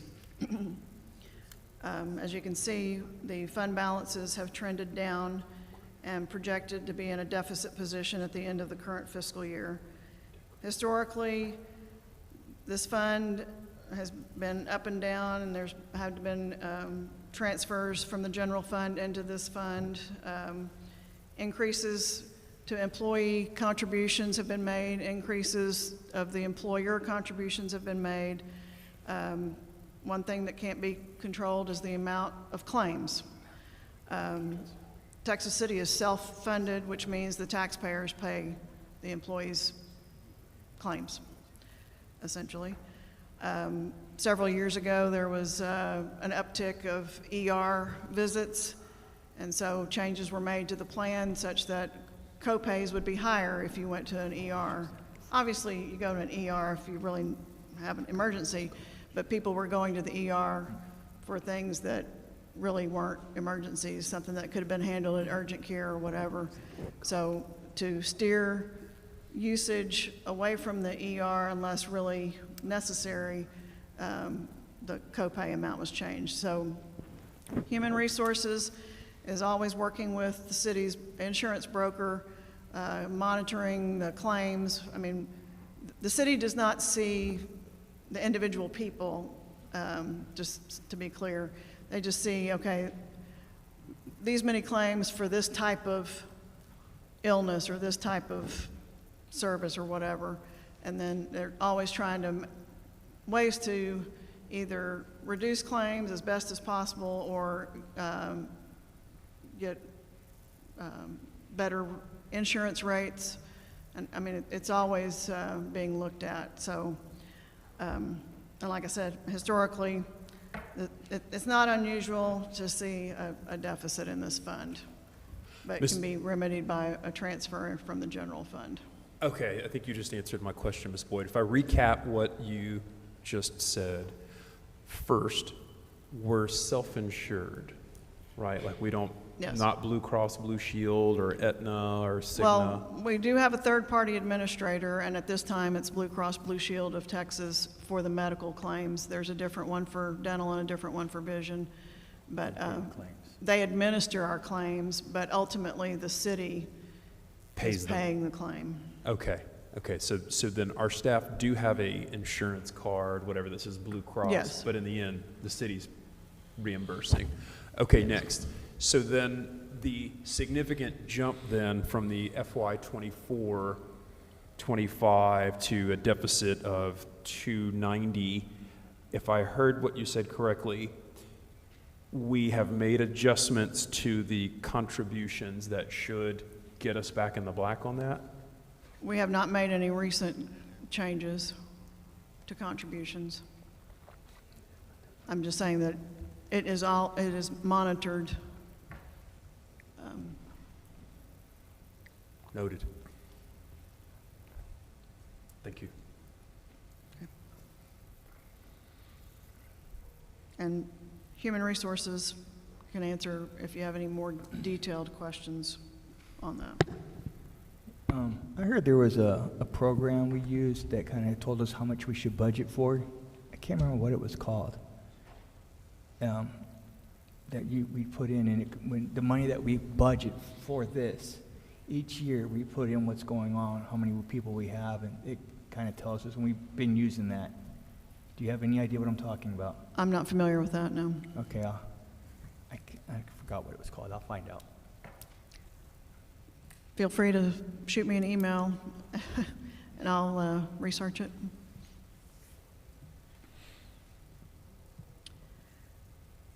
Next, the city has related corporations: Texas Economic Development Corporation, Public Facilities Development, Industrial Development, Harbor Foreign Trade Zone, Cultural Arts, and Historical Preservation Corporation. The largest of the city's corporations, of course, is the Texas City Economic Development Corporation. Projected fund balance at the end of the current fiscal year, $31 million. There's been some personnel requests, an assistant director and 2 part-time employees. A significant line item is professional fees of $700,000. Building maintenance and lighting repairs, $422,500.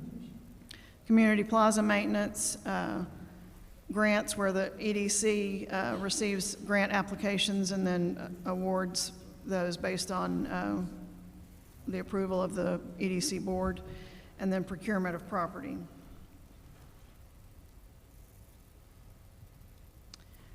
Also, there's demolitions, the Phoenix Business Accelerator expenses, advertising and marketing, software, community beautification, and training and conferences.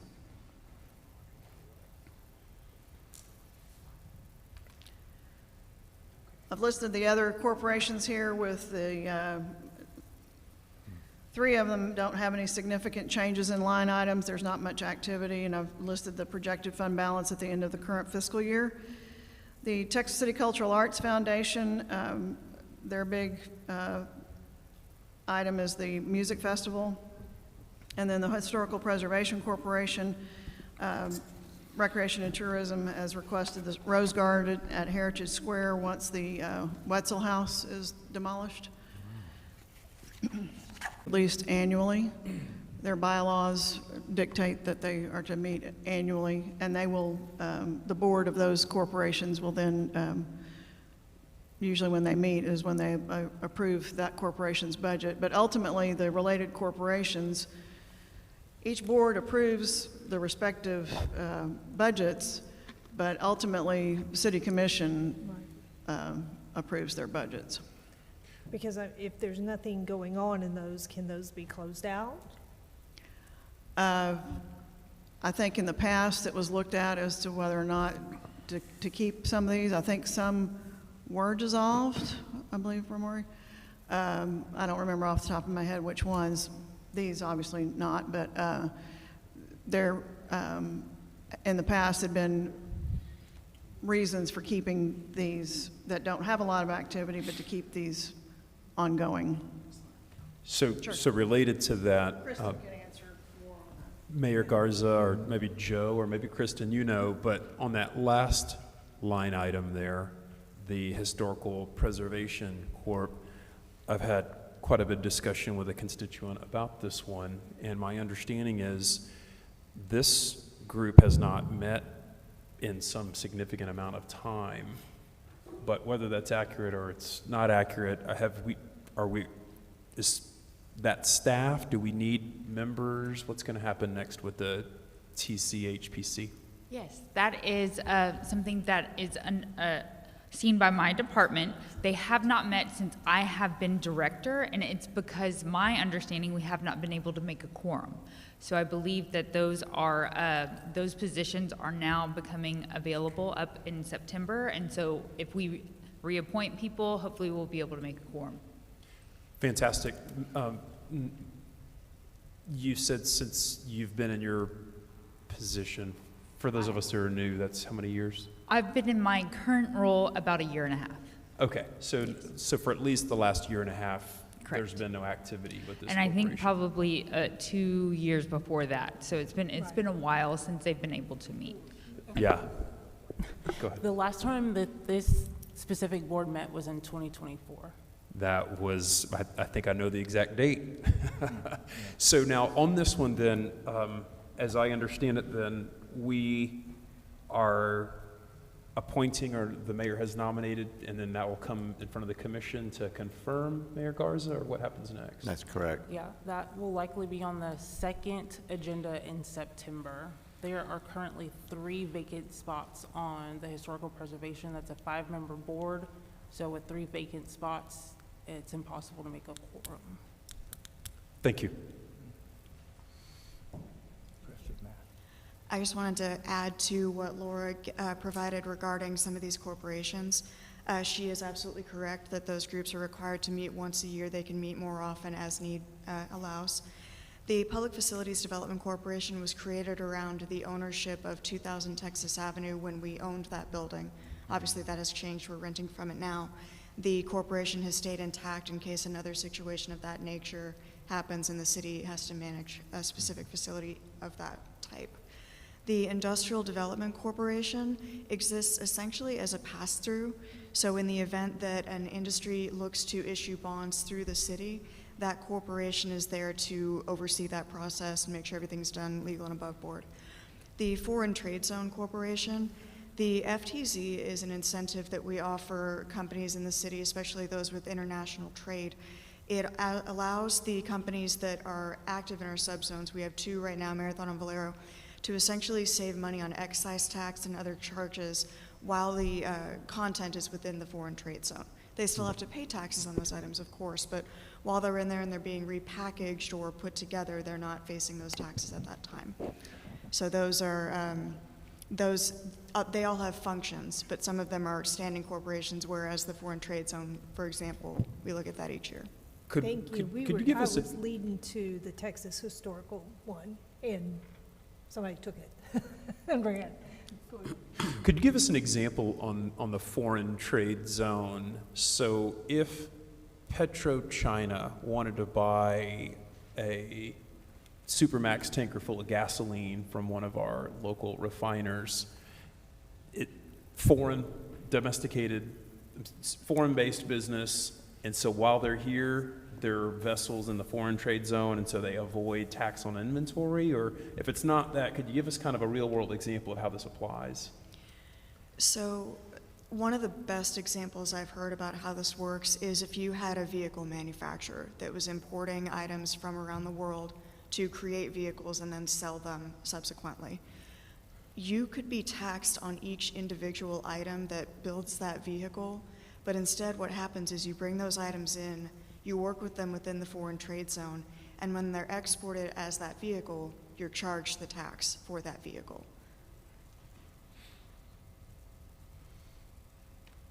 Doesn't seem like something we would do a lot of.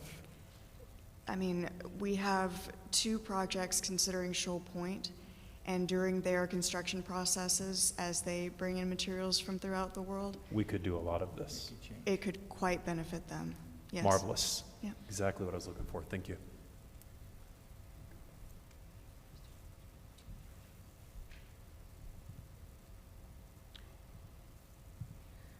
Okay, the last slide. The personnel requests. The first is the general fund requests.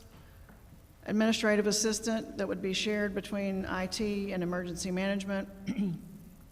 2 staff positions in IT, 1 communication specialist, records technician in police, and then converting 2 classified positions to the rank of lieutenant.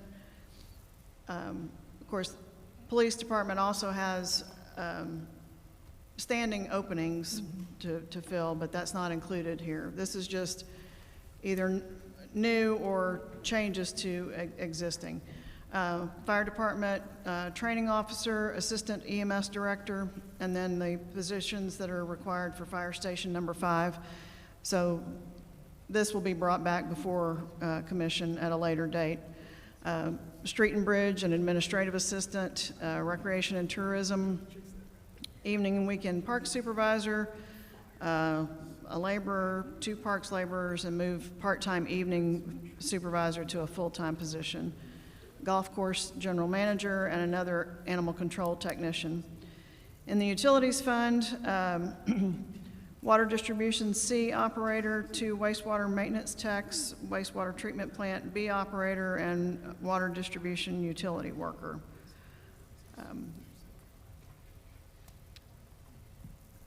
And any other questions? I have some, Ms. Boyd. Could you go back to that most excellent page right there? So there's a lot here. When we started this meeting, what we had said was that when we ended the previous meeting, it looked like we were going to be short $2 million from revenues to the overall expenditure budget. But because of the facilities management, we've got some found money. So we're even, we're balanced or thereabouts, really close. Yes. So now, when I look at 18 firefighters and 3 captains and 3, that's a lot of head count. Are those 24 positions baked into that, or this is something separate? No, they are not. Apart? Yeah. Okay. So then all of this. None of these requests, personnel requests, for the general fund anyway, are included in the general fund budget at this time. Okay, so these are aspirational, they're asks. Presume then that there was a discussion and all these things, let's do it. Where does the funding for that come from, for all this new headcount? Well, it would either have to be from the general fund balance or additional revenues. I think at the last workshop, I mentioned to you that we typically budget conservatively on the revenue side because we can't really control that.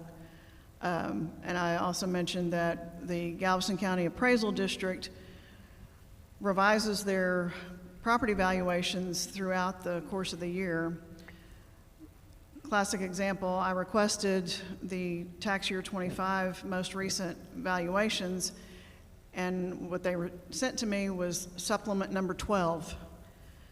So, not always, but generally speaking, the supplements, the dollar amounts typically increase, producing more property tax revenue. So that would be another place where this would come from. And just to be clear on the fire department, and Chief Harris can correct me if I'm wrong, all these positions aren't going to be needed all at one time. I mean, it'll be a staggered process of filling those positions. But it will all become before City Commission for City Commission consideration of the budget amendments to fund what is not currently funded. In the days ahead, we'll have time to get through all of this. Right. Okay, I'm just making sure then, if I just take 40 head count and assume a fully loaded cost of $75,000, $80,000, it's about $3 million of head count. Mm-hmm. And if we need it, we need it, but then that might change that picture on where we started the meeting, that we're balanced. Yeah. Because we might not be. And you're not including the 30% fringe benefit cost above that for each position. Yeah. So it'll get expensive. Okay, thank you. Okay, what about 107, the communication specialist? What exactly is that? I can't hear you. You're gonna have to speak into the mic, please. No, you're always telling me to speak into the mic. A communication specialist is similar to what Camilla currently does, so photography, videography, social media updates, website updates, printed publications, but all of the above. Did you understand? One more time, please. One more time? Please. Sure. A communication specialist is what Camilla currently does. So there's videography, there's photography, social media, website updates, printed materials, community events, etc. Okay. I couldn't hear you. Thank you. You're welcome. You need it one more time, or are you good? All right. Ms. Boyd, I have a question. Yes. Could you help me understand the difference between what it is for the adopted annual budget, FY '26, and what is the difference with FY '26 budget? Are they the same thing? Well, the adopted budget is what is voted on by the city commission, and that's what the commission says is what's going to be used at 10/1, the beginning of the fiscal year. Throughout the fiscal year, there's either budget transfers between line items within a department, or there's budget amendments. Budget amendments get brought before city commission for approval, or budget transfers if it's 50,000 or above. So that would be your amended budget. And then the other column is the projected year-end numbers. So when I post this for public view by 5 o'clock on Friday, I will run another report that shows the most recent, what would be the projected budget as of 9/30/26. And then I'll also show the proposed budget for fiscal year '27. So if an item is in the adopted annual budget for fiscal year 2026, is that something that the previous city commission approved? The adopted yes. And then if it's, if you have the fiscal year 2025/2026 proposed budget, is that also something the city commission approved? The proposed budget? No. No. I'm not sure what you're looking at, but I'm looking at the city website, and just going back to my question I asked about the commission grant funds, where I'm looking at the adopted annual budget for 2026, and it has commissioners community grant. 49036 transfer from Dyke Fund, $35,000. so it is in there? Okay. The budget document may have that. I was pulling my numbers from what's in the accounting system, but I can double check that and get back with you on that. Yeah, and that's why I asked if the 2025 proposed budget was something that was voted on after the annual budget. That's why I was trying to No, say. once it's been voted on by city commission, then it becomes the adopted budget. Okay. Thank you for the clarification, Ms. Boyd. Any other Mayor, questions? I don't have anything else. I don't have a question, but I do have a comment before we get to public comments. What the commission has gone through for the past 2 weeks on the budget, which is about 4 hours of listening to the different accounts, Ms. Boyd and I spent weeks with each department, each division, going item by item on every one of these. I did congratulate the departments for asking for the bare minimum, not knowing what our budget will be.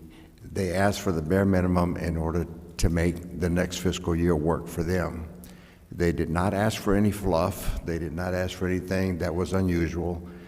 As a matter of fact, it was not too far from the previous budget. I cannot thank them enough for understanding that we have no clue what we're going to have as far as funding for next year. And Ms. Boyd, I believe she agreed with me with that statement. We don't know where we are, we don't know where we're going, but we're doing the best we can. And the bottom line for right now is to try to get the employees a 3% raise. That's, the employees is what makes this city operate. We administer and we manage, but the work is being done with their employees. So the best that we can do is what we're going to try. And as the question asked by Commissioner Delgado, we're not going to hire all these people all at once. We're not going to buy capital equipment all at once, but we will be required to make budget amendments as money comes in, as we have funding. We're going to ask for the budget amendments to be able to afford what the departments are asking for them to do their jobs. With no further questions, I will open it up to public comments. Any public comment from the public is welcome to come forward and ask or speak for 3 minutes or ask a question.